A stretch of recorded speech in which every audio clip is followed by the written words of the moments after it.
하나님 말씀 창세기 24장 28절에서 51절 말씀입니다.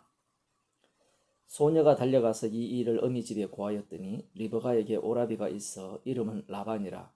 그가 운물로 달려가 그 사람에게 이르니 그가 그 누이의 고리와 그 손의 손목고리를 보고 또 그 누이 리브가가 그 사람이 자기에게 이같이 말하더라 함을 듣고 그 사람에게로 나아갑니다. 때에 그가 운물가 약대 곁에 섰더라. 라반이 가로되 여호와께 복을 받은 자여 들어오소서. 어찌 밖에 섰나이까? 내가 방과 약대의 처소를 예비하였나이다.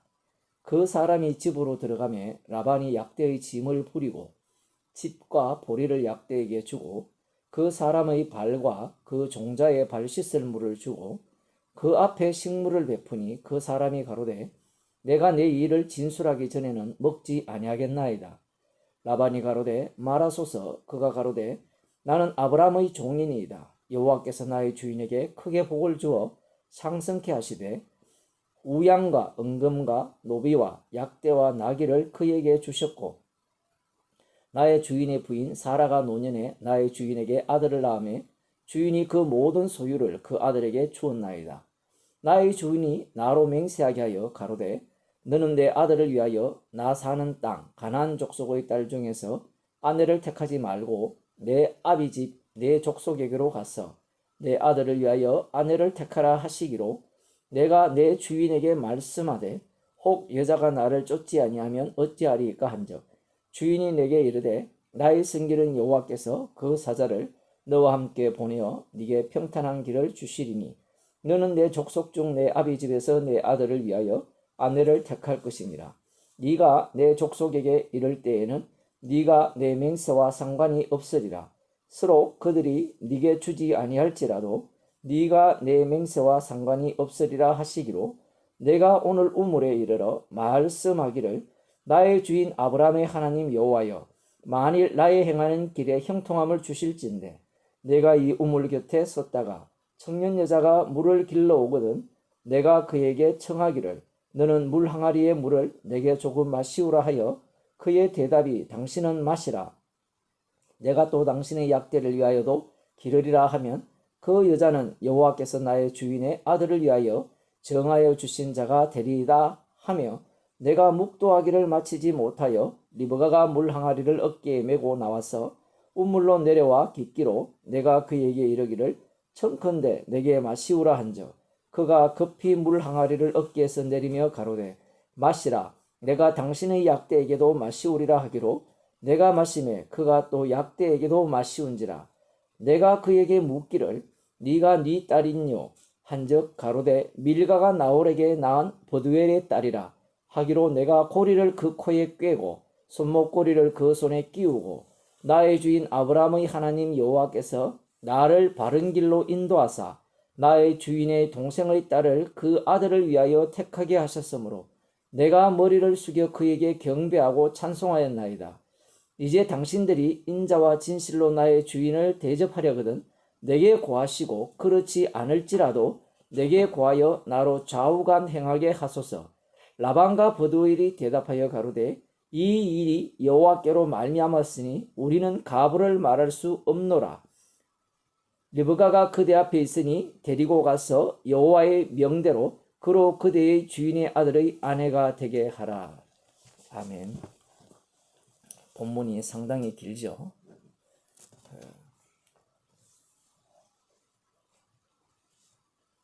아브라함의 종이 아브라함의 아들 이삭의 아내를 구하는 그 과정이 정말 세밀하게 묘사되어 있는 부분이 바로 창세기 24장입니다. 그 아브라함을 부르신 이후에 이렇게 세밀하게 묘사된 부분들은 사실은 찾아볼 수 없는 거예요. 우리의 인생이 이렇게 하나님께서 다루시고 있다라고 이렇게 보시면 됩니다. 오늘 본문에서 우리들이 주목해야 될 부분은 바로 여호와 하나님입니다.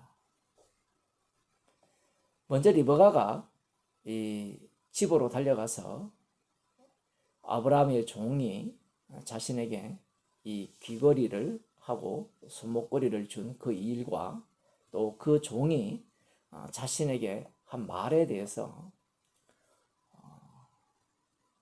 빨리 달려가서 집에 고였습니다.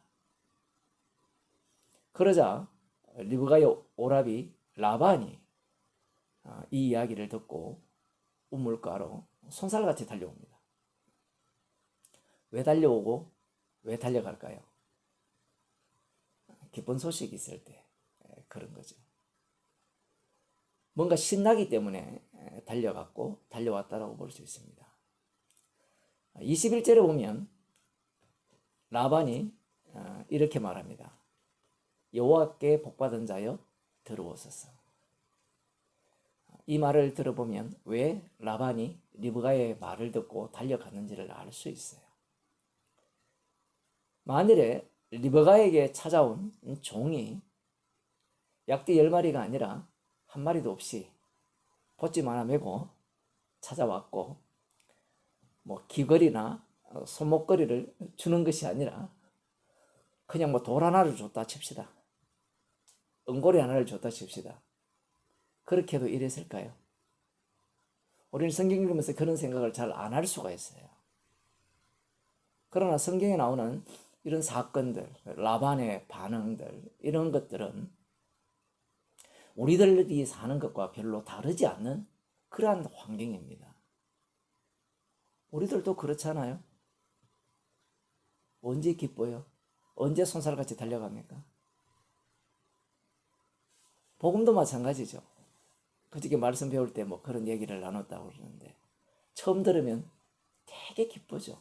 말씀 듣고 싶어서 달려오고 뭐 예배 시간이 기다려지고 주일날 되면 뭐 1시간 일찍이라도 와서 복음을 아는 사람들을 만나보고 싶고 뭐 그런 겁니다.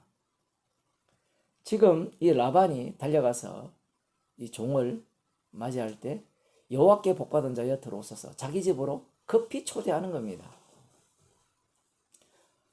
여기에서 우리가 주목할 것은 이 라반이 여호와를 알고 있다는 사실입니다.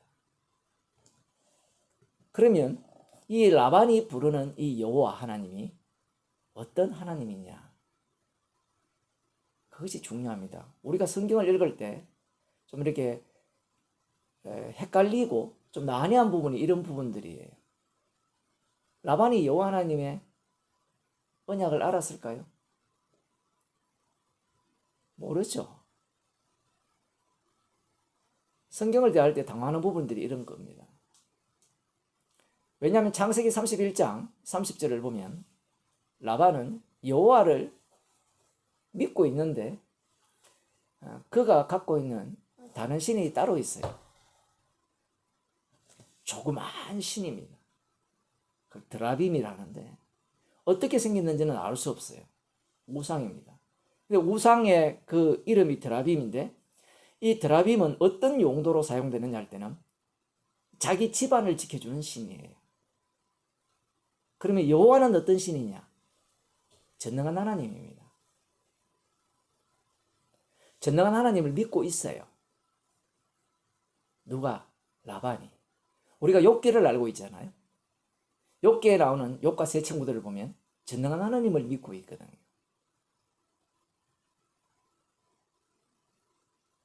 주님께서 욥에게 이 마귀를 통하여서 욥의 의미를 이렇게 드러내시기 전까지는 그들이 믿는 전능한 하나님은 우상입니다. 욥을 통해서 우상 하나님이 부정되면서 언약의 하나님으로 바꾸치기 당하는 겁니다. 라반은 버두엘도 마찬가지예요. 리브가의 아버지 버두엘도 마찬가지입니다. 이들은 여호와를 믿고 있습니다. 그 여호와가 같은 이름 아닙니까? 라고 우리들이 말할지 모르지만 여호와의 이름은 출애굽기에서 비로소 여호와 하나님께서 모세에게 자신의 이름을 알려주십니다. 그때 하시는 말씀이 어떻게 하시는가 하면 아브라함에게는 내가 여호와의 이름으로는 알려주지 않았다고 해요. 모세에게 내가 여호와라고 하거든요. 이름을. 그럼 여기에서 나오는 여호와는 무엇이냐? 그리고 나는 여호와라고 하셨는데 창세기에 나오는 여호와는 뭐냐? 아브라함이 여호와의 이름을 불렀더라. 그 여호와는 뭐냐? 달라요. 내용이 달라요. 자, 그 내용이 오늘 우리들이 살펴봐야 될 주목할 부분입니다. 이 아브라함의 종이 자신을 소개한 이후에 이렇게 말을 해요. 그 35절, 36절을 보면 여호와께서 나의 주인에게 크게 복을 주어 창생케 하시되, 여호와의 이름이 나오죠. 여호와께서 나의 주인에게 크게 복을 주어 창생케 하시되 우양과 은금과 노비와 약대와 나귀를 그에게 주셨고 나의 주인의 부인 사라가 노년에 나의 주인에게 아들을 낳으며 주인이 그 모든 소유를 그 아들에게 주었나이다. 이 종이 여호와 하나님을 소개할 때 여호와 하나님에 대한 이해가 이러한 거예요. 이제 감이 옵니까? 자식이 없었는데 아들을 낳게 해주셨고 상속자를 낳게 해주셨고 그리고 아브라함에게 복을 주어 크게 부자되게 하셨다는 겁니다. 여기 어디에 언약이 안 나와요. 할례 언약도 안 나오죠. 그 다음 또 무엇이 안 나옵니까? 이삭을 번제로 드린 것도 나오지 않아요. 아브라함의 종이 이해하는 여호와는 삼촌 라반이 믿고 있는 여호와와 별로 다르지 않다라는 사실입니다.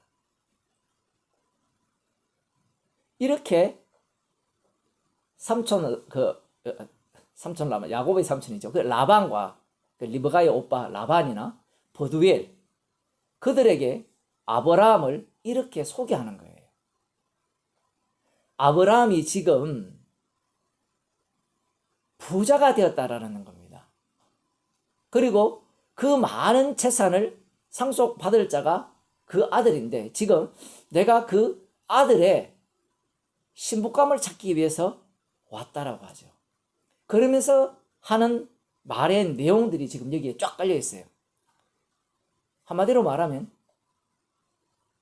아브라함이 자기에게 한 말대로 여호와의 사자를 앞장서 보내어서 길을 순적해 하게 하셨고 그리고 나는 또 그 말씀에 순종하여서 나홀의 성 앞에 있는 우물가까지 왔고 그곳에서 나는 하나님께 기도를 했고 그 기도한 대로 마침 리브가가 항아리를 메고 어깨에 메고 와서 물을 길르러 왔고 내가 보니까 딱 마음에 든 거예요.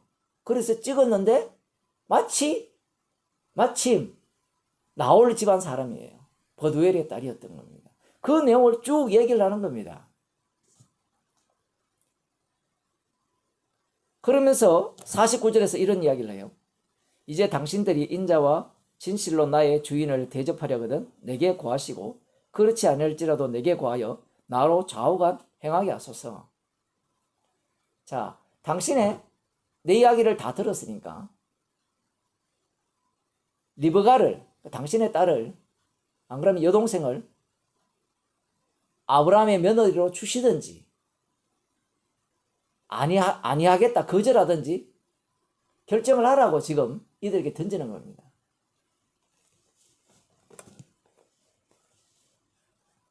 앞부분의 내용을 생각하면요 이들이 거부할 리가 없죠. 왜냐하면 이들은 지금 여호와를 믿고 있어요. 그럴 때 50절에 보면 라반과 버두엘이 대답하여 가로되 이 일이 여호와께로 말미암았으니 우리는 가부를 말할 수 없노라. 여호와께로 말미암았다는 겁니다. 이렇게 이야기하니까 이들이 믿음이 되게 좋은 것 같죠. 이 여호와가 과연 아브라함에게 나타나신 여호와냐 이 얘기예요. 그렇지 않다라는 사실입니다. 창세기 4장 26절에 보면 셋도 아들을 낳고 그 이름을 에노스라 했으며 그때의 사람들이 비로소 여호와의 이름을 불렀더라. 벌써 이 당시부터 여호와 이름을 불렀어요. 그러면 이 여호와의 이름은 어떤 의미를 담고 있느냐라고 할 때는 이름은 많아요.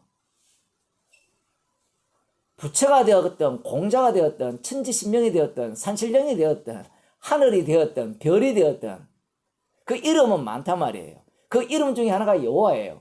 그러면 그 여호와는 어떤 분이냐고 하면 전능한 하나님입니다. 쉽게 말하면 모든 사람들이 믿는 신은 다 전능한 하나님이죠.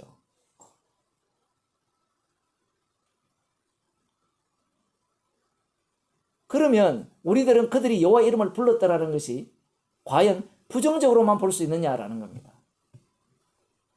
부정적이에요. 그러나 그 부정 위에 긍정이 덮쳐지는 겁니다. 그것이 무슨 의미냐? 라고 할 때는 사람들은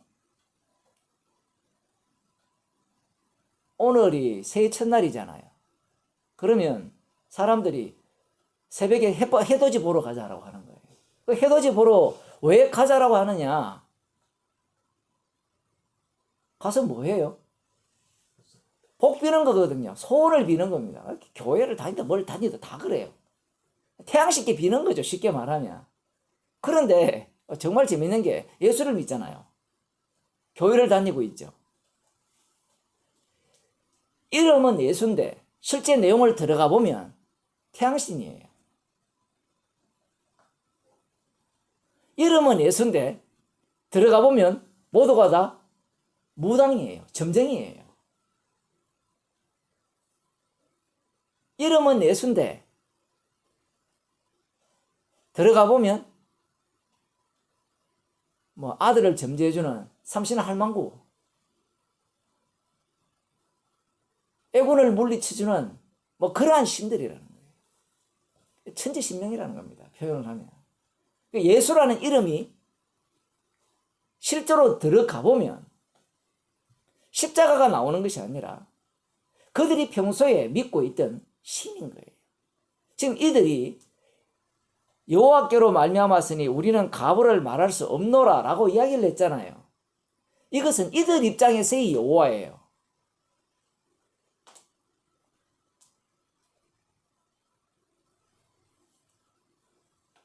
그러나 주님께서는 이들이 생각하는 이 말 있죠. 여호와께로 말미암았으니 우리가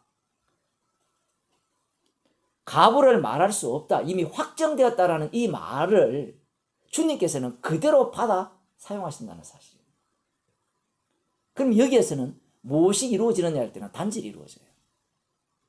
동일하게 여호와께로 말미암았는데 그렇게 고백하는 자가 생각하는 여호와는 우상이 됩니다. 예수님께서 이 땅에 오셨죠. 예수님께서 여호와 이름으로 오셨어요. 여호와의 이름으로 왔을 때 왜 유대인들이 예수님을 영접하지 않습니까?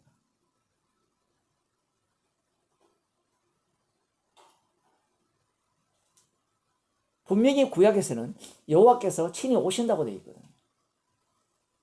그러나 유대인들 입장에서는 여호와 하나님이 친히 오신다는 건 있을 수 없는 이야기입니다. 예수님이 오셨죠. 예수님이 하시는 말씀이 나를 믿는 자가 아버지를 믿는다라고 얘기해요. 물론 예수님께서 모세를 믿었다면 나를 믿었을 거라 이렇게 이야기를 하는데 그 말씀을 자세히 들어가 보면 모세를 믿으면 나를 믿을 거다 이 말씀이 아니에요. 모세가 예수님에 대해서 증거하고 있었거든요. 그리고 예수님을 믿어야 모세를 믿는다 이 말씀을 하시는 거거든요. 순서 자체가 예수님은 완전히 다 바꿔버렸습니다. 나를 믿는 것이 아버지를 믿는 것이에요. 여호와 하나님을 믿는 자는 예수를 못 믿어요. 왜냐하면 예수님이 이 땅에 오심으로 말미암아 십자가에 달려 죽으시고 주가 되시죠. 그렇게 주가 되심으로 말미암아 그 예수 이름 앞에는 유대인들이 믿는 여호와 하나님이 우상이 되기 때문에 그래요.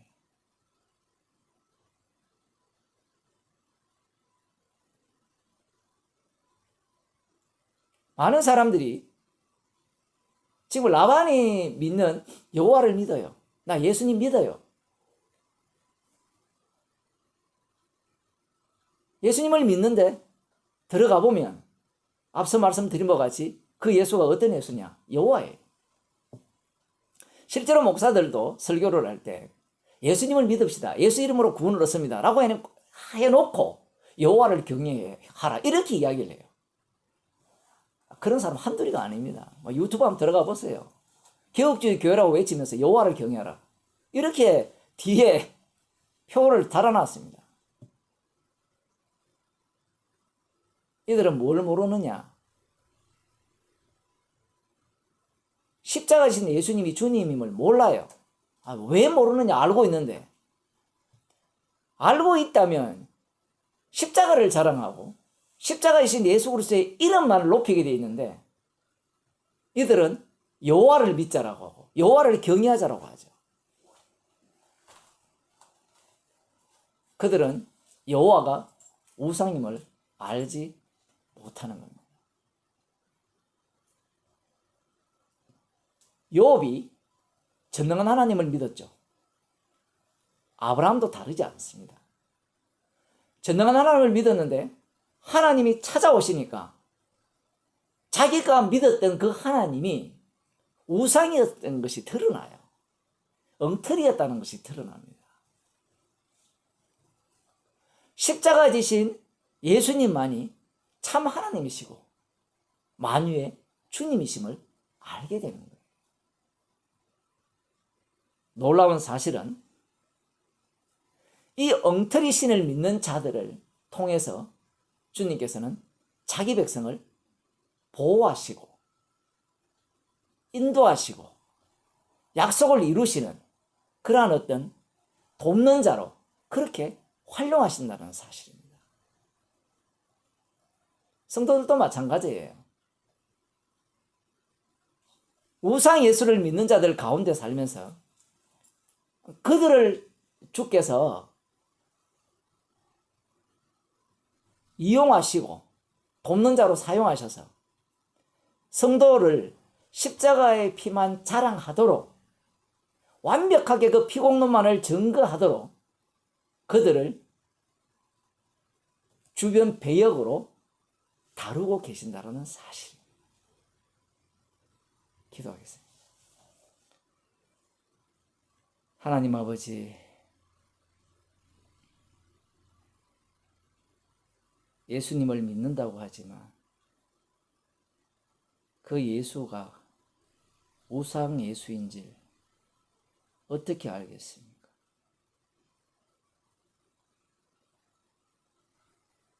주의 영을 성령의 인도함을 받지 못하기 때문에